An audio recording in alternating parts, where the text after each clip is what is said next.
ana kidung rumakseng wengi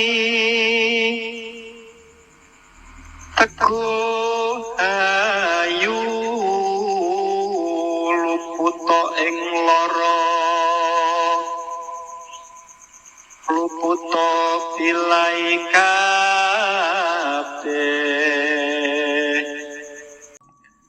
Assalamualaikum warahmatullahi wabarakatuh. Salam sehat dan semangat selalu untuk teman-teman semua, dan selamat datang di channel Kisah Mistis kita.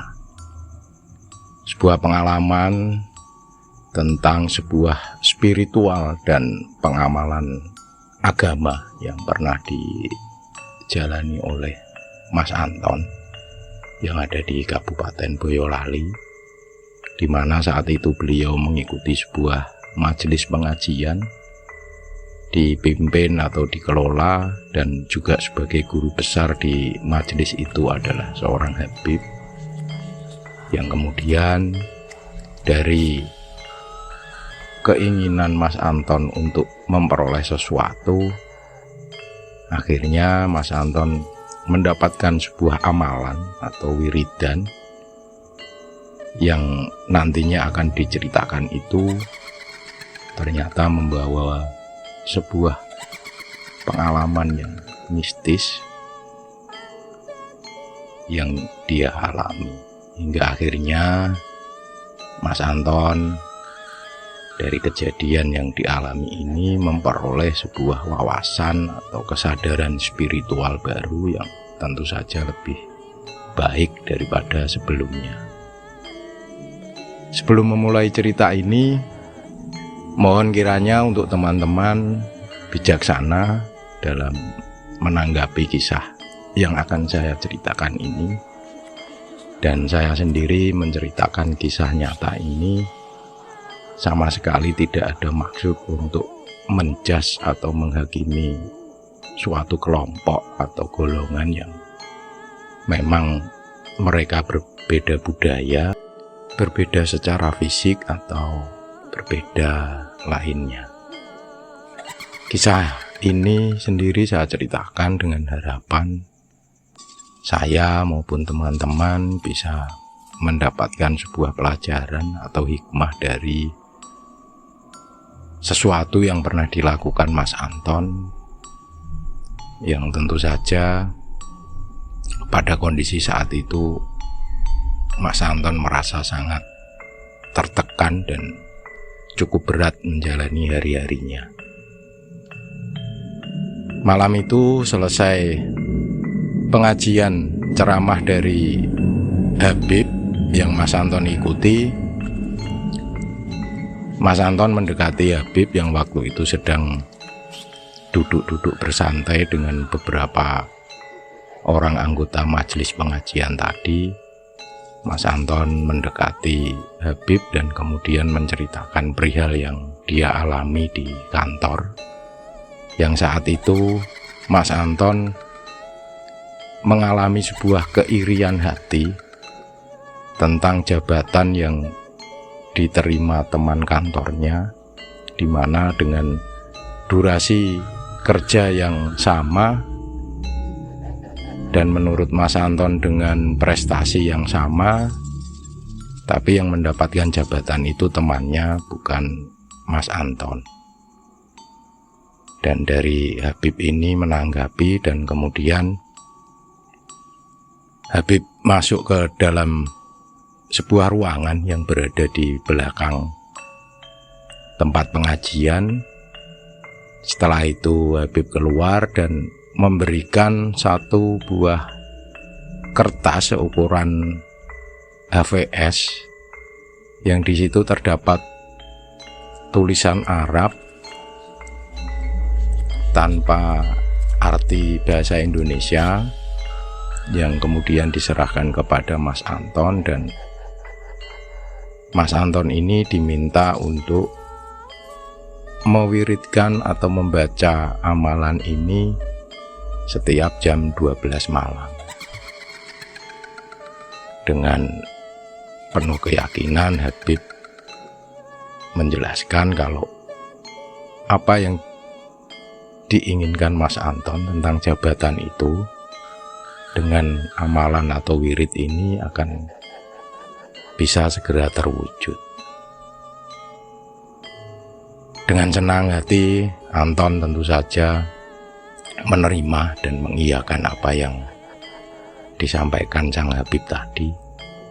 Kemudian dengan ritual khas, Mas Anton pulang menuju ke rumahnya yang saat itu jaraknya sekitar 60 km. Sampai rumah dengan semangat, Mas Anton mulai membaca amalan yang diberikan Habib tadi. Dan sayangnya waktu itu Mas Anton tidak mencari translate atau apa sebenarnya amalan doa yang diberikan Habib ini. Dan setelah membaca beberapa kali sampai kemudian Mas Anton tertidur dengan alarm yang dia pasang di HP jam 12, Mas Anton bangun, kemudian melakukan sholat malam dan mulailah Mas Anton membaca wiridan itu yang kala itu harus dibaca 33 kali. Hari berganti sampai kemudian sekitar 1 minggu atau kurang lebih 7 hari, Mas Anton ini mendapatkan sebuah mimpi yang dimana saat mimpi Mas Anton ditemui seorang berjubah putih dengan tampilan seorang seperti ulama yang mengatakan bahwa Mas Anton harus mendatangi sebuah makam keramat seorang ulama yang ada di Boyolali juga. Mimpi itu di pertemuan majelis selanjutnya disampaikan kepada Sang Habib, dan Habib ini hanya mengiyakan dan memberi support untuk Mas Anton melakukan ziarah. Dan seolah-olah apa yang dikatakan Mas Anton ini adalah sebuah kebenaran. Sampai kemudian di suatu malam, hari yang ditentukan oleh Sang Habib, Mas Anton mendatangi makam seorang ulama, kemudian berdoa di situ sampai sekitar pukul jam 11.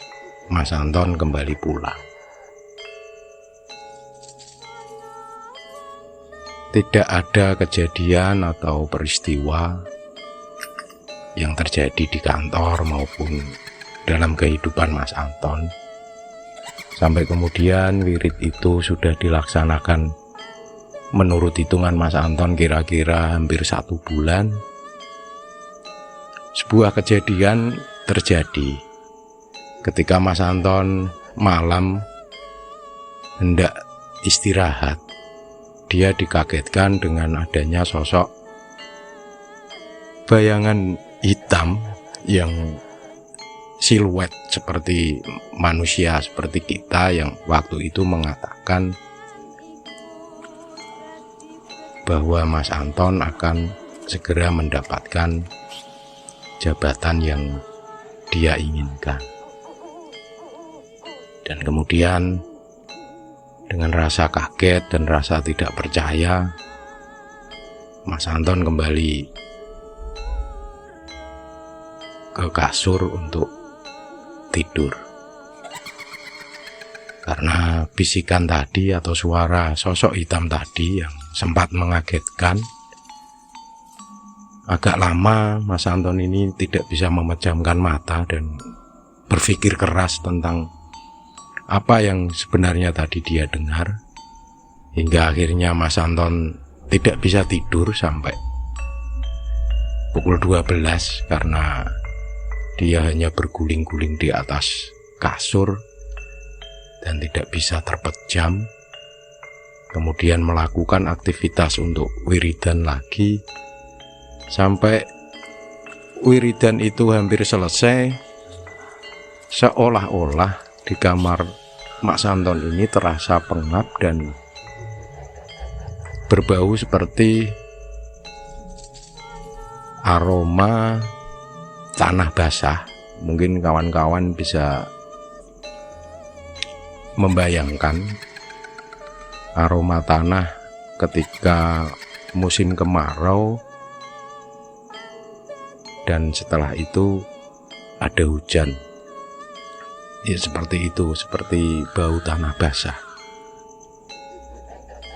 Sampai kemudian Mas Anton merasakan kehadiran sesosok yang dia tidak lihat. Yang waktu itu Mas Anton merasakan di belakang, dan itu membuat merinding sekujur tubuh dia. Waktu itu dia sedang duduk bersila, dan jelas sekali di situ Mas Anton mendengar suara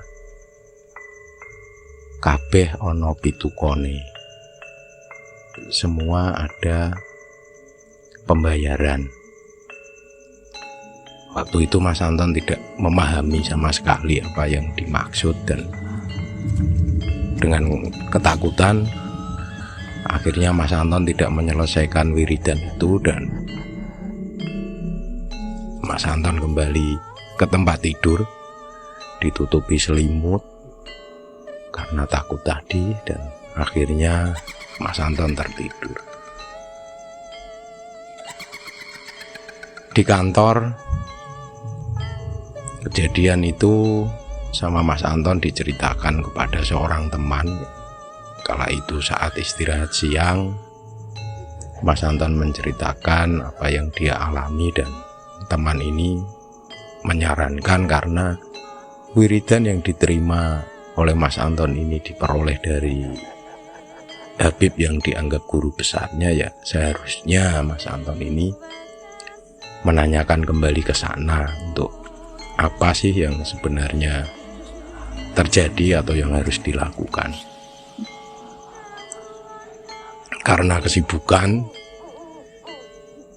Mas Anton tidak segera datang ke tempat Habib, dan sampai kemudian di session pengajian yang rutin diadakan di tempatnya si Habib, Mas Anton menceritakan kejadian yang dia alami, dan lagi-lagi Habib ini hanya berkata bahwa itu sebuah kebenaran, dan memang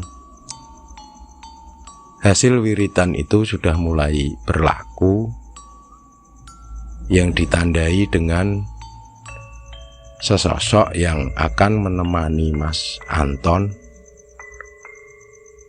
untuk mendapatkan jabatan atau membantu Mas Anton dalam hal kehidupan yang lain.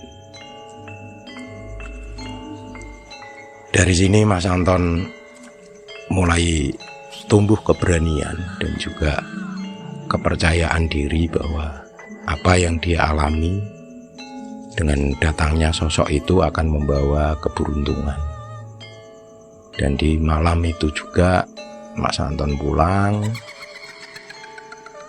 sama seperti halnya yang kemarin, waktu pertama kali ada sosok yang dia lihat ketika masuk ke dalam kamar. Kebetulan Mas Anton ini tinggal di rumah orang tuanya yang belum menikah.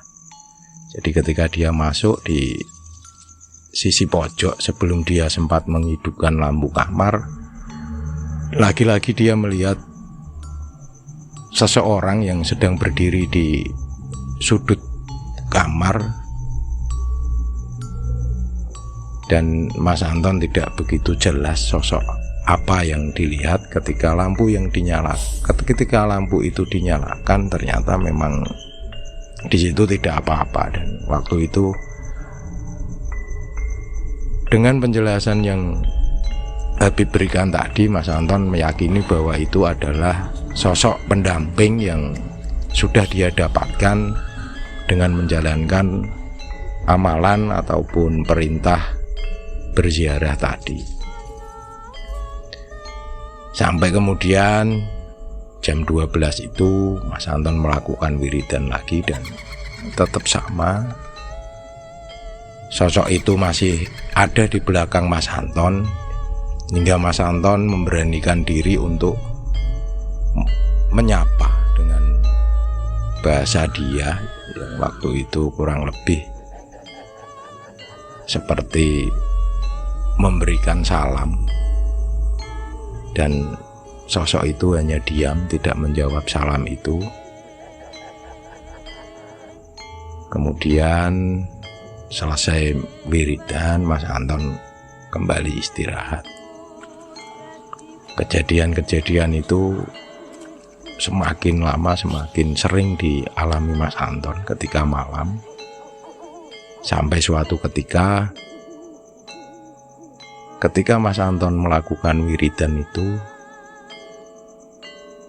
sosok itu bersuara, "Kabeh ana pitukone.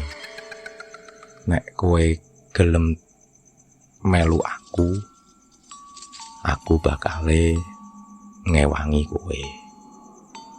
Semua ada biayanya. Dan kalau kamu mau ikut denganku, nanti semua akan saya bantu." Dan tanpa pikir panjang Mas Anton mengiyakan. Dan saat itu juga di punggung Mas Anton yang dia rasakan, punggungnya terasa panas. Lalu kemudian tidak lama dari itu rasa itu hilang, sampai kemudian semua suasana kembali seperti belum terjadi peristiwa tadi. Tidurlah lagi Mas Anton, tapi kali ini suasana kamar yang biasanya sejuk tiba-tiba saat itu dirasakan Mas Anton menjadi gerah dan pengap, sampai kemudian Mas Anton bangkit dari tempat tidurnya yang rencananya dia mau menghidupkan kipas angin. Dan dari ketika dia bangkit, dia bangun dari tempat tidur tadi, melihat sosok yang sangat jelas dia lihat berdiri tepat di jarak 1,5 meter dari tempat dia di tempat tidur.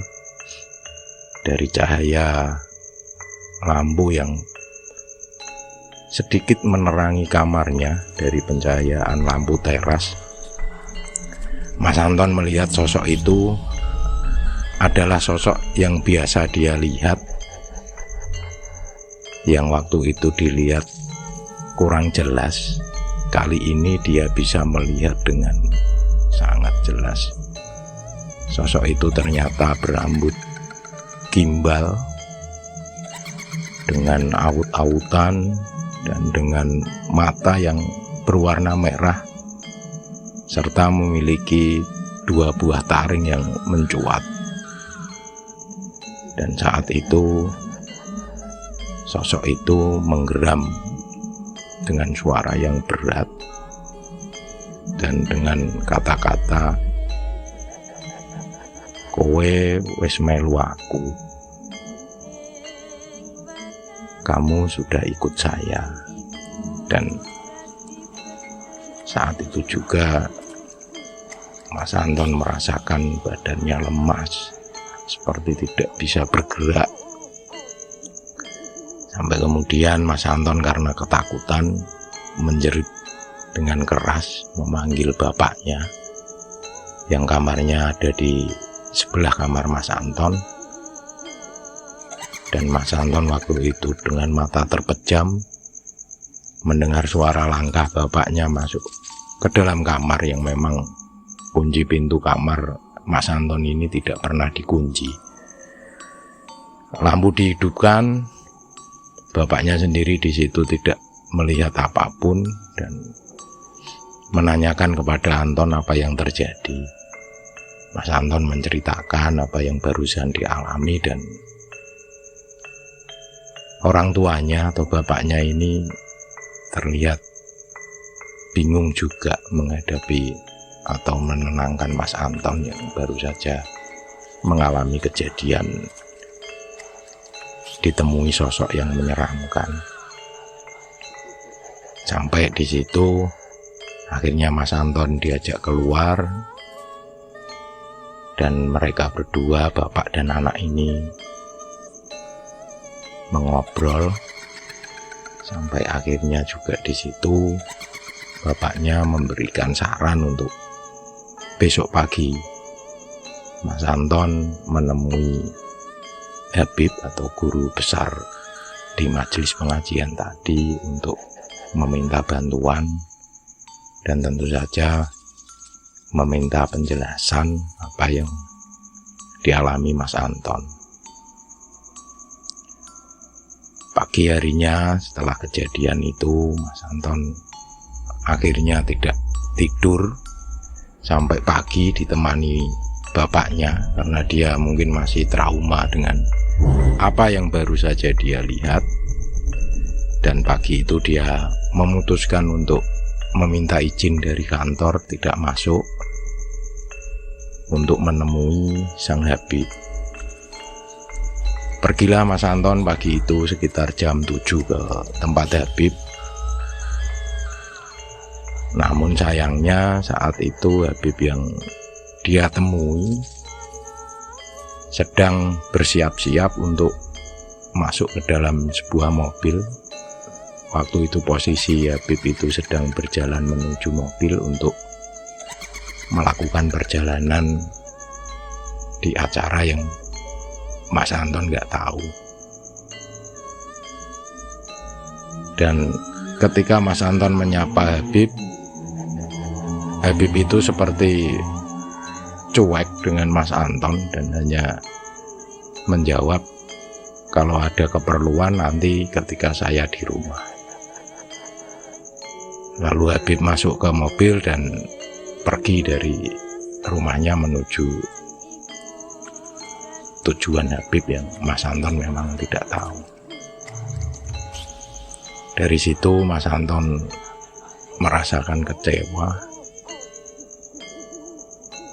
sampai akhirnya Mas Anton dalam perjalanan pulang teringat seorang teman yang waktu itu berjualan di sebuah pasar yang membuka toko atau berjualan di pasar barang-barang kelontong, yang kebetulan temannya ini adalah seorang yang pernah nyantri di suatu pondok pesantren, dan saat ini juga temannya itu menjalankan sebuah kegiatan di mana ketika habis maghrib dia mengadakan kegiatan belajar di rumahnya untuk anak-anak warga sekitar komplek temannya tadi tinggal, membaca dan menulis huruf Arab, atau dia memberikan pelajaran tentang membaca Al-Quran. Sampai di tempat temannya, Mas Anton dengan wajah kusut dan terlihat sangat capek. Akhirnya temannya ini bertanya dan basa-basi atau yang lainnya, sampai kemudian ditanyakanlah apa yang sebenarnya dialami Mas Anton sampai dia terlihat seperti ini. Dari situ Mas Anton bercerita apa yang dia alami dan dilakukan dari awal sampai dengan akhir.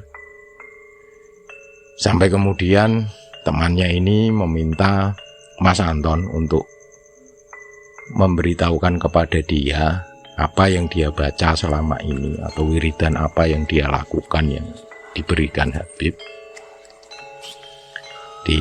Yang waktu itu disimpan juga di galeri Mas Anton yang amalan itu ditulis di kertas lalu kemudian difoto Mas Anton, dan dari situ temannya juga kaget.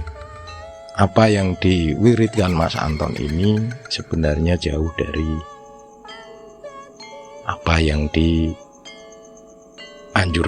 agama, yaitu mempercayai hanya kepada Tuhan atau Allah dan tidak menyekutukannya. Dan di wiridan Mas Anton ini terkuak sebuah kata yang intinya di situ adalah kurang lebih poinnya menyekutukan atau mulai menyekutukan atau bekerja sama dengan sesuatu hal yang sifatnya gaib atau makhluk lain untuk membantu Mas Anton. Dan dari sinilah Mas Anton mendapat sebuah pelajaran atau hikmah tentang apa yang dia lakukan, dan tidak dia mengerti bahwa apa yang dilakukan itu sangat salah. Seperti yang diceritakan temannya bahwa syirik itu seperti semut hitam yang merayap di sebuah batu hitam. Jadi dia sangat halus dan tentu saja hampir tidak terlihat. Dari kejadian ini tentunya saya sendiri juga berpikir bahwa segala sesuatu yang kita lakukan hendaknya kita teliti dan kita pelajari, sehingga akhirnya apa yang kita dapatkan atau apa yang kita lakukan ini bisa membawa kebaikan dan tentu saja masih dalam kaidah atau norma-norma agama yang kita anut. Demikian kisah ini saya sampaikan. Mohon maaf bila ada pengucapan kata yang tidak berkenan dan tidak sesuai. Tentu saja masih banyak kekurangan yang harus saya perbaiki dan lengkapi. Mohon dukungan untuk berkembangnya channel ini. Wassalamualaikum warahmatullahi wabarakatuh. Saking loro pan samya bali, sakeh ngomong pan sami mirudo, welas asih pandulu